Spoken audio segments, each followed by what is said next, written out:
প্ৰিয় দৰ্শক, আজি মই আপোনালোকৰ বাবে শ্ৰীমদ ভাগৱত গীতাৰ 100টা মহান উপদেশ বা বাণী একেলগে লৈ আহিছোঁ। এই বাণীকেইটা সদায় ৰাতিপুৱা আৰু গধূলি অলপ সময় উলিয়াই হ'লেও শুনিবচোন। মনত অত্যন্ত প্ৰশান্তি লাভ কৰিব। সঁচাই এই বাণীসমূহে আমাৰ জীৱনত বহু ধৰণে কাম কৰিব পাৰে। জ্ঞান, বিজ্ঞান, ভক্তি, সুখ, দুখ সকলো সমস্যাতে আপুনি যি বিচাৰে তাকেই পাব পাৰে। মাত্ৰ হৃদয়ংগম কৰাৰহে প্ৰয়োজন। তেন্তে আহকচোন মনটো শুদ্ধ কৰি এই বাণীকেইটা শুনো। বিশ্বাস, আপুনি কাক বিশ্বাস কৰিব আৰু কিয় বিশ্বাস কৰিব জানেনে? এই পৃথিৱীৰ প্ৰত্যেকগৰাকী ব্যক্তিয়েই নিজৰ কৰ্মৰ ওপৰত বিশ্বাস কৰা উচিত। কাৰণ এই জগতখনেই হৈছে কৰ্মলোক। কৰ্ম আপোনাৰ হাতত আছে, কিন্তু ফল নহয়। সেয়েহে কৰ্মৰ ওপৰত ধ্যান দিয়ক, নিজৰ ওপৰত বিশ্বাস ৰাখক। অৰ্থাৎ নিজৰ ওপৰত কৰা বিশ্বাসেৰে নিজৰ কাম কৰি যাওক, পৰিশ্ৰম কৰি যাওক। মানুহ কেতিয়া দুখত থাকে বা দুখী হয় জানেনে? প্ৰত্যেক সময়তে নিজৰ কামনা আৰু ইচ্ছা পূৰণৰ চিন্তাত ডুবি থকাটোৱেই হৈছে মানুহৰ দুখৰ কাৰণ। যদি মানুহে এই কামনা আৰু ইচ্ছাৰ পৰা মুক্ত হৈ কেৱল নিজৰ কৰ্তব্য পালন কৰি যায়, তেতিয়াহে মানুহে সুখত থাকিব পাৰিব বা সুখী হ'ব পাৰিব। সদায় এইটো বিশ্বাস কৰিব লাগে যে যি হৈছে ভালৰ কাৰণেই হৈছে, যি হৈ আছে সেয়াও ভালৰ কাৰণেই হৈছে, আৰু যি হ'বলগীয়া আছে সেয়াও ভালেই হ'ব। জীৱনৰ আনন্দ কেতিয়াও অতীতত পোৱা নাযায়। জীৱনৰ আনন্দ কেতিয়াও ভৱিষ্যতত পোৱা নাযায়। জীৱনৰ আনন্দ কেৱল আজিক লৈ জীয়াই থকাতহে পোৱা যায়। যদি কোনো ব্যক্তিয়ে নিজৰ বিশ্বাসেৰে যি ইচ্ছা কৰে তেন্তে তেওঁ সেয়া পাব পাৰে বা হ'ব পাৰে। অভ্যাস এনেকুৱা এটা বস্তু যাৰ দ্বাৰা পৃথিৱীৰ সকলো বস্তুকে নিয়ন্ত্ৰণ কৰিব পাৰি। সঁচা ধৰ্মটো এয়া যে ব্যক্তিয়ে যি কথা বা ব্যৱহাৰ নিজৰ বাবে ভাল বুলি নাভাবে তাক আনৰ ক্ষেত্ৰতো প্ৰয়োগ কৰিব নালাগে। যিকোনো ব্যক্তি নিজৰ বিশ্বাসেৰে নিৰ্মিত হয়। তেওঁ যেনেকৈ বিশ্বাস কৰে তেনেকৈয়ে নিৰ্মিত হয়। পৰমাত্মাৰ বাবে সকলো প্ৰাণী সমান, কোনো কম বা বেছি নহয়। কিন্তু যিয়েই তেওঁক সম্পূৰ্ণ শুদ্ধ অন্তৰেৰে ভক্তি কৰে, প্ৰয়োজনীয়তাত তেওঁলোকৰ ওচৰত পৰমাত্মা সদায় বিৰাজমান হৈ থাকে। যি ব্যক্তিয়ে ফলৰ ইচ্ছা ত্যাগ কৰি কেৱল মাত্ৰ কৰ্মৰ ওপৰত ধ্যান দিয়ে, সেই ব্যক্তি জীৱনত সফল হ'বই।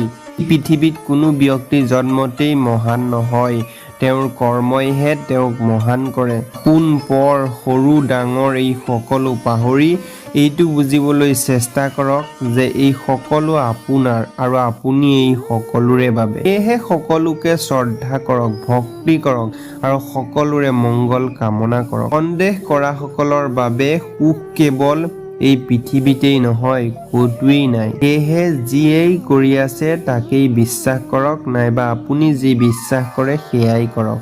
যিয়েই মনটোক বশ কৰিব নোৱাৰে বা নকৰে, তেওঁৰ বাবে মনটোৱেই শত্ৰুৰ দৰে কাম কৰে। নিজৰ প্ৰয়োজনীয় কামবোৰ সম্পূৰ্ণ কৰক। বাস্তৱত একো নকৰাতকৈ কিবা এটা কৰি থকাটোৱেই শ্ৰেষ্ঠ।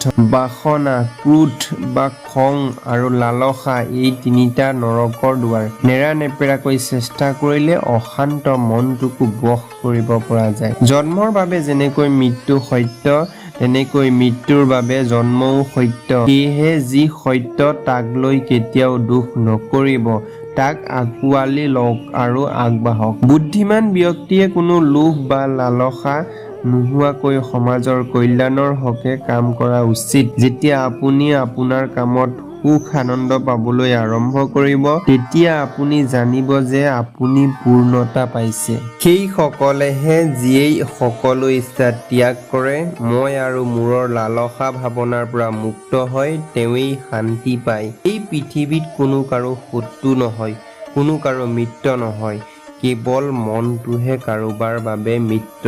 পৰমাত্মা সকলোৰে অন্তৰত বাস কৰে।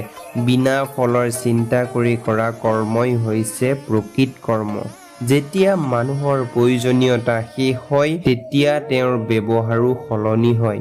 মৌন হৈ থকাটোৱেই হৈছে আটাইতকৈ ডাঙৰ উত্তৰ আৰু কাৰোবাক ক্ষমা কৰি দিয়াটোৱেই হৈছে আটাইতকৈ ডাঙৰ শাস্তি। এই পৃথিৱীত কোনো ব্যক্তি কৰ্মৰ পৰা পলাব নোৱাৰে।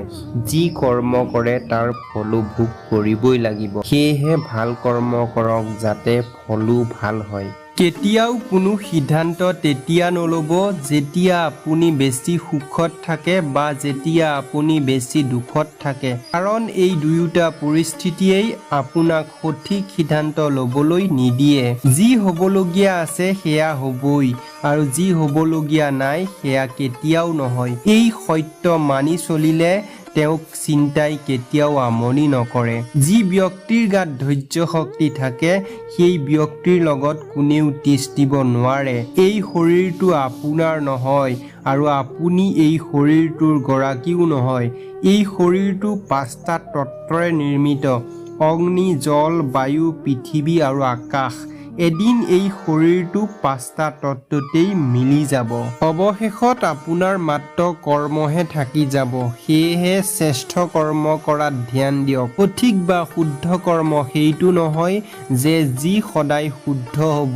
সঠিক বা শুদ্ধ কৰ্ম সেইটো যাৰ উদ্দেশ্য কেতিয়াও ভুল নহয়। পৃথিৱীত যেনেকৈ ঋতুৰ পৰিৱৰ্তন হয়, সলনি হয়, তেনেকৈ মানুহৰ জীৱনটো সুখ দুখ আহে আৰু যায়। মানুহে নিজৰ কৰ্তব্য পালন কৰাৰ সময়ত মানৱ কল্যাণক প্ৰাথমিকতা দিয়া উচিত। যি ব্যৱহাৰ আপুনি আনৰ পৰা আশা নকৰে তেনে ব্যৱহাৰ আপুনি আনকো কৰিব নালাগে। হে অৰ্জুন, যি বস্তু তোমাৰ পৰিসীমাৰ বাহিৰত তেনে বস্তুত সময় কেতিয়াও অপব্যয় নকৰিবা। তেনে বস্তুত সময় কটোৱাটো মূৰ্খতাৰহে পৰিচয়। যেনেকৈ ঘোৰ অন্ধকাৰতো পোহৰৰ এটা সৰু বিন্দু উজ্বলি উঠে, ঠিক তেনেকৈ মিছাৰ মাজতো সত্য উজ্বলি উঠিবই। সেয়েহে সদায় সত্যৰ পথ বাছি লওক। ভাল কৰ্ম কৰাৰ পিছতো মানুহে আপোনাৰ বদনামহে গাব। গতিকে মানুহে কি কৈছে তাত ধ্যান নিদি নিজৰ কৰ্মৰ ওপৰতহে ধ্যান দিয়ক। মই কৰিব পাৰোঁ এয়া আত্মবিশ্বাসৰ লক্ষণ, কিন্তু কেৱল মইহে কৰিব পাৰোঁ সেয়া অহংকাৰৰ লক্ষণ। গতিকে অহংকাৰ ত্যাগ কৰক আৰু আত্মবিশ্বাসক আঁকোৱালি লওক। যিয়েই মনৰ ওপৰত বিজয়ী হৈছে তেওঁতো প্ৰথমেই পৰমাত্মাক পাইছে, কাৰণ তেওঁ শান্তি পাইছে। এনে ব্যক্তিৰ বাবে সুখ দুখ মান অপমান সকলো এক। কোনো সন্দেহ নকৰাকৈ, কোনো বিনিময় নিবিচৰাকৈ নিজৰ কৰ্তব্য বুলি ভাবি কোনো আৰ্তজনক কৰা দানেই হৈছে প্ৰকৃত দান। আপোনাৰ জীৱনত সমস্যা সংঘৰ্ষ থাকিবই, কাৰণ জীৱনৰ আন এটা নাম হৈছে সংঘৰ্ষ। যিয়েই অধিক খাদ্য গ্ৰহণ কৰে বা কম খাদ্য গ্ৰহণ কৰে, যিয়েই অধিক বা কম শুৱে, তেওঁ কেতিয়াও মহান হ'ব নোৱাৰে। সেয়েহে যিমান প্ৰয়োজন সিমানহে খাব লাগে, যিমান শুৱাৰ প্ৰয়োজন সিমানহে শুব লাগে আৰু কৰ্ম কৰি থাকক। যেনেকৈ অগ্নিয়ে সোণক উজ্বলাই, ঠিক তেনেকৈ প্ৰত্যাহ্বানে এগৰাকী সাহসী ব্যক্তিক উজ্বলাই দিয়ে। কৰ্ম এনেকুৱা এবিধ শস্য যাক আপুনি এবাৰলৈ হ'লেও চপাবই লাগিব। সেয়েহে সদায় কৰ্মৰ উন্নত বীজ ৰোপণ কৰক। এনেকুৱা অহংকাৰ নকৰিব যে সকলোকে আপোনাৰ প্ৰয়োজন আৰু আপোনাৰ বাবে আন সকলো অপ্ৰয়োজনীয়। এনেকুৱা ভ্ৰমতো নাথাকিব।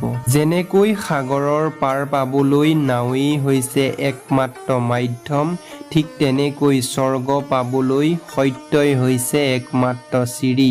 যেতিয়া সময় সলনি হয় তেতিয়া সকলোকে সলনি কৰে।